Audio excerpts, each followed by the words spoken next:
समस्याएं। अब समस्याएं किसके जीवन में नहीं होती? हर एक के जीवन में समस्याएं होती हैं। और ठीक है, जीवन है तो समय के साथ समस्याएं आती ही हैं। किंतु क्या सारी समस्याएं समय ही लाता है? नहीं, सारी समस्याओं का श्रेय समय को नहीं दे सकते। ये अधिकतर समस्याएं तो ऐसी होती हैं जिन्हें हम स्वयं आमंत्रित करते हैं कि समस्याओं आओ, मैं आपकी प्रतीक्षा करूं। कैसे? अब ये निर्भर करता है आपकी हाँ और ना।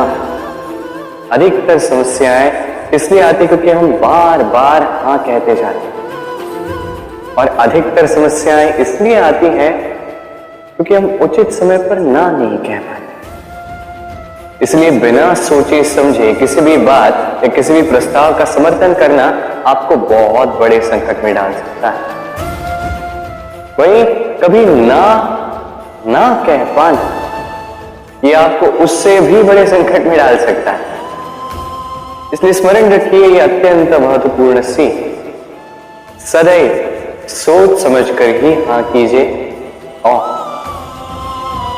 दृढ़ता के साथ ही ना कीजिए, और विश्वास कीजिए आपका जीवन अत्यधिक सुखमय हो जाए। लोग मुझसे कई बार पूछते हैं, कान्हा, रुक्मिणी तो तुम्हारी अर्धांगिनी है, फिर क्यों उसकी ये यात्रा इतनी कठिन?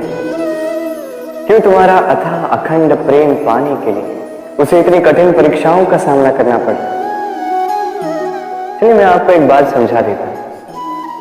अथाह अखंड प्रेम की यात्रा ये कठिन ही होती है।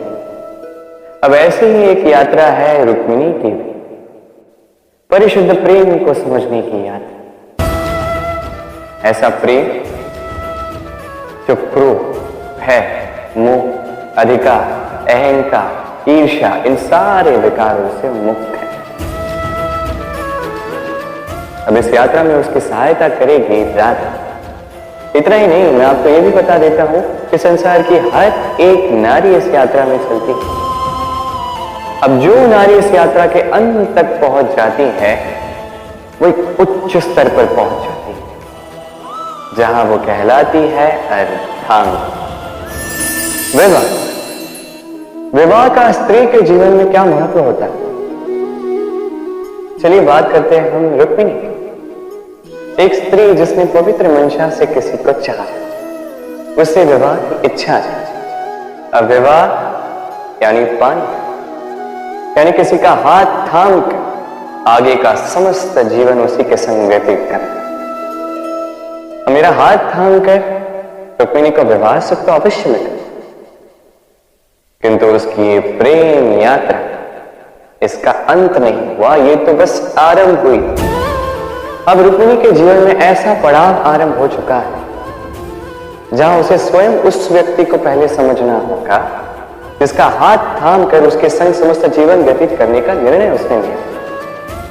अब एक क्षण जो है हर एक के जीवन में आता है, हर एक यानी आप भी, आपके जीवन में भी एक क्षण अवश्य आएगा, तो इसके लिए सज्ज रहे। अपने मन में जितने भी विकार हैं उन्हें कहीं त्याग दिए और परिशुद्ध प्रेम से, पवित्र मन से जीवन साथी को समझने का प्रयास कीजिए, बिना किसी अपेक्षाओं के। यदि ऐसा करोगे तभी इस कठिन परीक्षा में उत्तीर्ण होगे, अन्यथा नहीं। कुछ लोग ऐसा सोचते हैं कि परिश्रम करने की आवश्यकता ही क्या है? इस प्रकृति ने हमें सब कुछ दिया है, जन्म दिया है, जीवन दिया है, ये प्रकृति हमारा पालन पोषण भी कर ही नहीं। आप बताइए, कभी आपने देखा है सिंह को सेवा करते हुए? नहीं ना। कभी आपने देखा है पक्षी को चाकरी करते हुए? नहीं ना। फिर भी उनका पेट तो भरता ही।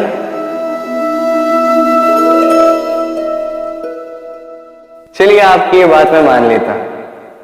अब आप मेरे एक प्रश्न का उत्तर दीजिए। कभी आपने देखा है कोई जीव स्वयं चल के सिंह के मुख में आके बैठा हो और उसने कहा हो कि मुझे आप खा लीजिए, अपना भोजन बना लीजिए, अपना पेट भर लीजिए? ऐसा तो कभी नहीं हुआ। सिंह को उसका भोजन वन में मिल जाता है, किंतु आखेट उसे ही करना पड़ता है। यदि उसने नहीं किया तो वो तो कहीं भूखा मर जाए। यदि बात की जाए पक्षी की, तो प्रकृति ने उसे दाने अवश्य दिए हैं, किंतु उसे खोजना स्वयं पक्षी को ही पड़ता है। स्वयं को जीवित रखने के लिए घोंसला बनाना पड़ता है, जिसके लिए भी अत्यधिक परिश्रम करने पड़ते हैं। इस परिश्रम से दूर मत भागिए, क्योंकि यही परिश्रम दूर दूर तक आपका भाग्य बनाता है। जीवन में आगे बढ़ने के लिए आपको परिश्रम करना ही पड़ेगा। तो किसी भी वस्तु या जीव का आकार, स्थिति, परिस्थिति या बल देखकर आप उसकी क्षमताओं का अनुमान लगा सकते हैं।